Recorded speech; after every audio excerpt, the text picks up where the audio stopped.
Olá a todos. Vamos iniciar aí a nossa última aula com relação ao tópico 5, que é a parte de processamento de consulta. Bom, o que a gente viu até agora é que para construir o plano físico, né, de execução de consultas sobre banco de dados, precisamos inicialmente mapear todos os operadores algébricos do plano lógico com um operador físico, tá certo? E ao longo das últimas aulas nós estudamos como é que é feita essa implementação, essa transformação do operador lógico no operador físico. Então, por exemplo, o operador de seleção, nós vimos que nós podemos implementar a seleção através de tablescan, indexseek e indexscan, tá certo? Então, dependendo das estatísticas do banco de dados, para uma operação de seleção, operação do álgebra relacional de seleção, o processador de consulta, mais especificamente o otimizador de consulta, ele pode utilizar, ele pode escolher a implementação da seleção através de tablescan ou um indexseek, por exemplo, ou também um indexscan. Bom, o operador de junção ocorre a mesma coisa, tá certo? Existem vários operadores físicos que implementam o operador algébrico da junção. Nest Loop Join, Index Nest Loop Join, o Block Nest Loop Join, Mesh Join e o Hash Join, tá certo? E naturalmente, para cada implementação física dessa, do operador algébrico, tá certo? Existe uma determinada estimativa de custo onde a métrica dessa estimativa de custo, como a gente viu ao longo das aulas, né, dessas últimas aulas, é a quantidade de acesso a disco. Então, dependendo da implementação para o mesmo operador lógico, né, da álgebra relacional, a gente pode ter mais ou menos acesso a disco. Foi isso que a gente viu ao longo das últimas aulas, tá certo? E aí, é importante, com relação a esse aspecto, a gente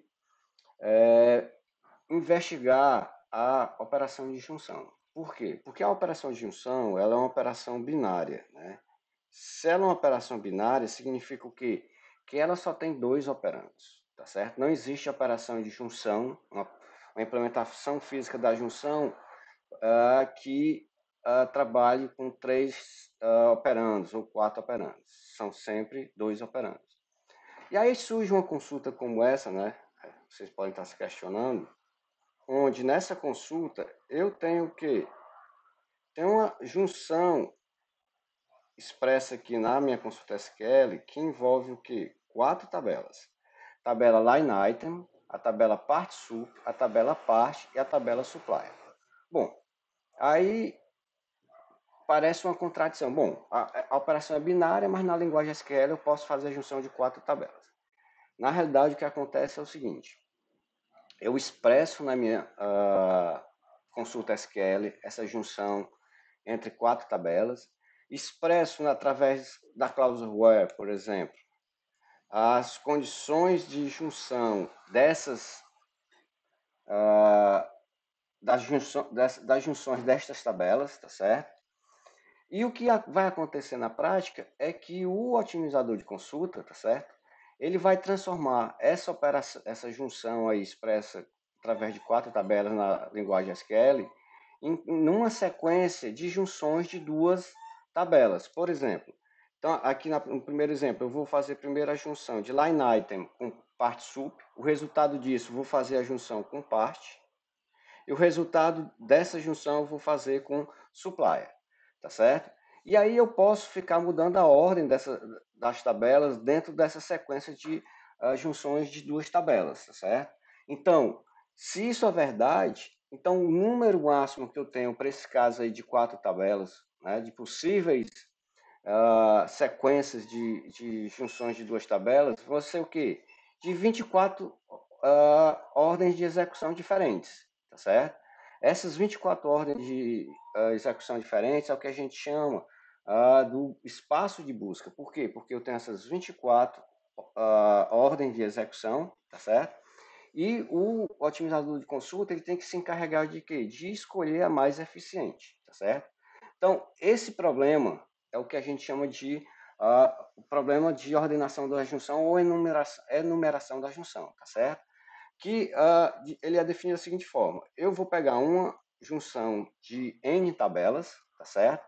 e vou executar essa junção de N tabelas expressa na linguagem SQL, então essa junção aqui de N tabelas expressa na linguagem SQL, e vou transformar numa sequência, tá certo? Numa sequência de junções de duas tabelas. Então esse é o problema da enumeração da junção, tá certo? O espaço de busca, como eu já falei, é a quantidade possível de ordens de execução. Se eu tenho junção de N tabelas, então o espaço de busca vai ser o quê? A permutação de N, tá certo? Porque eu posso ficar trocando a ordem em que essas junções de duas a duas tabelas é formado, e aí isso aí vai me dar a permutação de N, que seria N fatorial. Então, o que é que me diz isso? Que a complexidade de achar o plano mais eficiente, ou seja, o meu espaço de busca tem N fatorial ordem de execução. E aí, para eu encontrar o mais eficiente, eu tenho que sair investigando ordem a ordem para ver qual é que tem a menor estimativa de custo. Então, a complexidade, né, para eu encontrar o plano mais eficiente é o quê? De O N fatorial, que na realidade isso significa o quê? Que essa complexidade aí, ela é exponencial, tá certo? Então, esse é um problema NP difícil, tá certo? Que se eu fosse não usar alguma estratégia para reduzir essa complexidade, eu vou ficar perdendo muito tempo só para procurar o plano mais eficiente. E aí, para complicar mais ainda o problema, tá certo? Porque o que eu falei até agora foi, eu tenho N fatorial possíveis ordens de execução. Só que isso falando do operador algébrico de junção. Só que o operador algébrico ele tem, por exemplo, que a gente viu, né, 4 diferentes implementações para esse operador lógico, tá certo? Então, o operador lógico de junção existem 4 operadores físicos, né, para implementar a junção. E aí isso o que? Só faz aumentar o meu espaço de busca, porque eu posso combinar para diferentes ordens de execução, diferentes operadores físicos da junção, tá certo? Bom, para diminuir esse espaço de busca, tá certo? Para diminuir a complexidade do problema, se trabalha com heurísticas, tá certo? É isso que o otimizador de consulta faz. Então, uma heurística vai ser o quê? Construir, tá certo? As diferentes ordens de possível ordem de execução, como sendo o quê? Uma left deep tree, ou seja, uma árvore com profundidade à esquerda. Bom, com isso eu já consigo reduzir meu espaço de busca para o quê? 2n fatorial dividido por n mais 1 fatorial vezes n fatorial, tá certo? E aí fica como desafio para vocês, tá certo? Demonstrar esse tamanho do espaço de busca, ou seja, a complexidade, para identificar o plano mais eficiente, tá certo? Usando a heurística de Left Deep Tree, tá certo? Já adianto para vocês que esse problema aqui é um problema semelhante ao problema de enumeração, tá certo? Então, se vocês procurarem pelo número de Catalan, tá certo? Então, vocês vão verificar que o problema é semelhante, tá certo? A esse problema aqui, do problema da ordenação da junção. Bom, e além disso, né, além de utilizar-se aquela heurística da left tree, se implementa o que? Para que a gente encontre o plano mais eficiente, a gente utiliza a programação dinâmica, tá certo? E aí a gente consegue reduzir, tá certo? A complexidade para encontrar o plano mais eficiente para o quê? Para uma complexidade O de n vezes 2 elevado a n menos 1, onde n é a quantidade de tabelas expressa na junção lá na consulta SQL, tá certo? Bom, e aí é interessante também o seguinte, que além da left deep tree, tá certo? Eu posso usar a seletividade de junção para o quê? Para definir possíveis melhores planos de execução, melhores ordens de execução, tá certo? Então, para mostrar isso para vocês, vamos analisar essas duas consultas. Então, na primeira consulta, eu tenho um um select LORDER key e SName, tá certo? Ou seja, a projeção me retorna só esses dois atributos, o order key da tabela line item e o SName da tabela supplier, tá certo? E tenho aqui a junção entre line item, parte supplier, tá certo? Aí tem as condições de junção e tenho essa operação de seleção aqui, que é o L quantity maior do que 9, tá certo? Bom, na consulta Q29, eu tenho praticamente a mesma consulta da Q28, o que vai modificar é a operação de seleção. Por quê? Porque a condição da seleção da consulta 29 vai ser o quê? O L quantity ser maior do que 50, ao invés de ser maior do que 9. Vamos ver o que acontece no SQL Server, tá certo? Com essas duas consultas. Então aqui eu tenho aquela consulta onde a condição de seleção da minha operação de seleção é o L quantity maior do que 9, tá certo? Então observe que a mesma consulta que eu apresentei para vocês há pouco no slide, tá certo? E vou pedir para o SQL Server mostrar o plano de execução.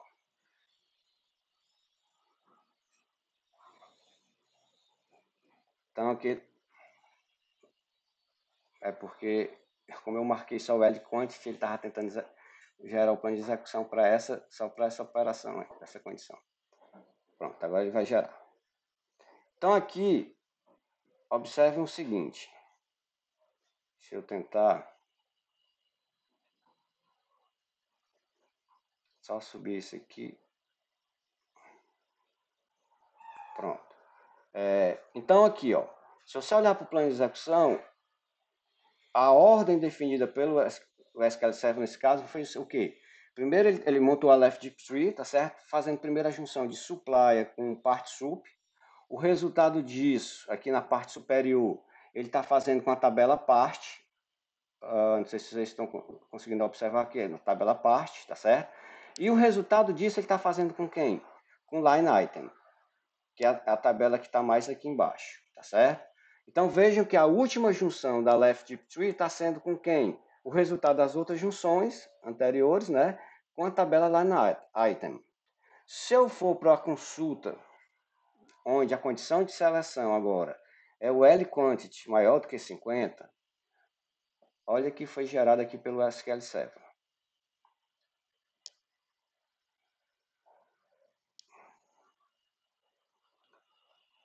Então aqui, ó, vocês já podem observar que a primeira junção que ele está fazendo é com a tabela line item, diferentemente do outro plano, que era a última junção. Então aqui, a primeira junção que ele está fazendo é line item com part, o resultado disso ele está fazendo com part sup, e o resultado disso ele vai fazer com quem? Vai fazer com a supplier, tá certo? Então, só ter mudado a condição de seleção de uma operação de seleção para uma consulta que tem a junção de quatro tabelas, ou seja, são duas consultas com a junção das mesmas quatro tabelas, a projeção é a mesma, a única coisa que se altera é a condição da operação de seleção, tá certo?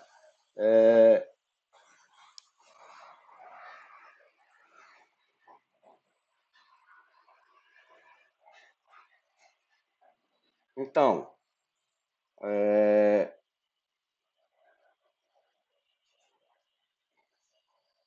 o que eu queria que vocês fizessem um relatório, desculpa pessoal, só um instantinho, dizendo que, justificando por que houve essa diferença nos dois planos de execução para essas duas consultas aqui, tá certo?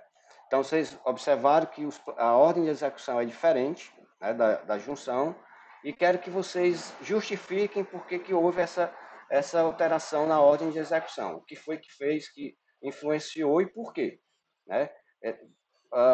Fiquem sempre atentos que qualquer análise de plano de execução, ele está sempre relacionado o quê?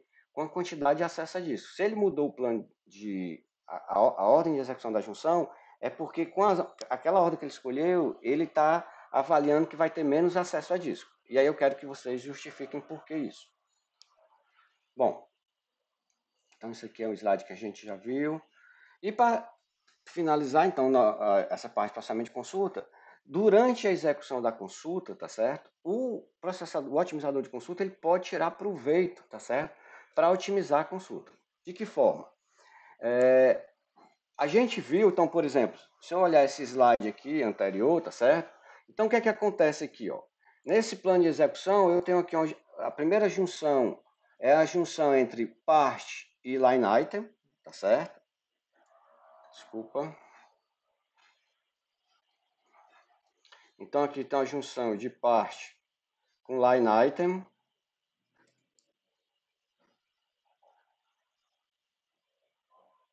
Tá certo? O resultado disso, eu vou fazer a junção com part sup, tá certo? Só que o resultado da junção part com line items, essa primeira junção aqui, tá certo? Esse resultado, ele tem que ser materializado em algum local para o quê? Para que esse resultado sirva de operando para essa segunda junção aqui, tá certo?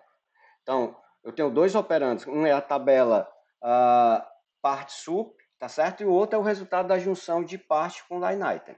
Bom, e esse resultado, ele é materializado em disco, tá certo? Memória secundária.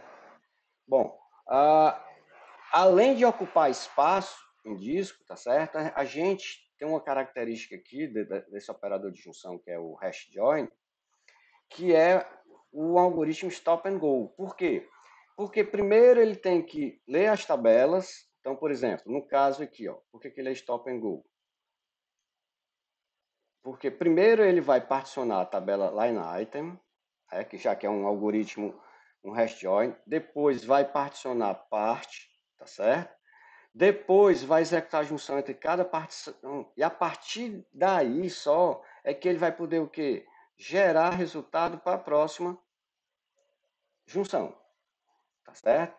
Enquanto o ideal seria o quê? À medida que eu faço a junção, vou lendo as duas tabelas e já vou identificando o resultado da junção, eu posso passar para a tabela seguinte, tá certo? Então isso, tá certo? Faria com que a gente chama da técnica de pipeline, tá certo? Que é assim, é paralelizar a execução dos vários operadores no plano físico, do plano físico. À medida que eu estou executando a primeira junção, tá certo? Eu já vou passando o resultado para a próxima junção. Ou seja, é como se eu tivesse duas junções sendo executadas em paralelo. A primeira junção e a segunda junção, que no caso aqui do slide anterior seria quem é a primeira junção? Parte. Eu tenho a junção aqui, essa primeira junção sendo executada, à medida que tivesse, se ela estivesse usando a técnica pipeline, à medida que estivesse produzindo o resultado, ela estaria passando para cá. Não é o que acontece com o operador de hash join, tá certo? Bom, e aí, por exemplo, se vocês perguntarem, professor, qual é o algoritmo que poderia permitir essa técnica de pipeline? O merge join. Por quê? Porque à medida que eu vou lendo as duas tabelas no merge join, como eu leio as duas tabelas uma única vez, eu já posso ir passando o resultado para a próxima junção. Tá certo? Então, se eu tenho um merge join, o processador de consulta ele evita o quê? A materialização do resultado e consegue utilizar essa técnica de pipeline, tá certo? Ou seja, eu consigo diminuir a quantidade de acesso a disco, já que eu não vou materializar, tá certo? Não vou ficar escrevendo em disco, e vou diminuir o tempo de resposta, já que eu posso colocar dois operadores físicos de junção para serem executados em paralelo, utilizando a técnica de pipeline, tá certo? Bom, então com isso a gente encerra essa parte de processamento de consulta, tá certo? O capítulo 5. E a partir da próxima aula a gente vai já estudar o que a gente chama de processamento de transações ou o problema de controle de concorrência em sistemas de banco de dados. Tá certo, pessoal? Então, até a próxima aula. Eu vou colocar no SIGA as atividades que eu tinha pedido para vocês apresentarem, tá certo? Que eu falei agora, para que vocês consigam rastrear o que eu estou pedindo para vocês. Certo? Grande abraço e até a próxima aula.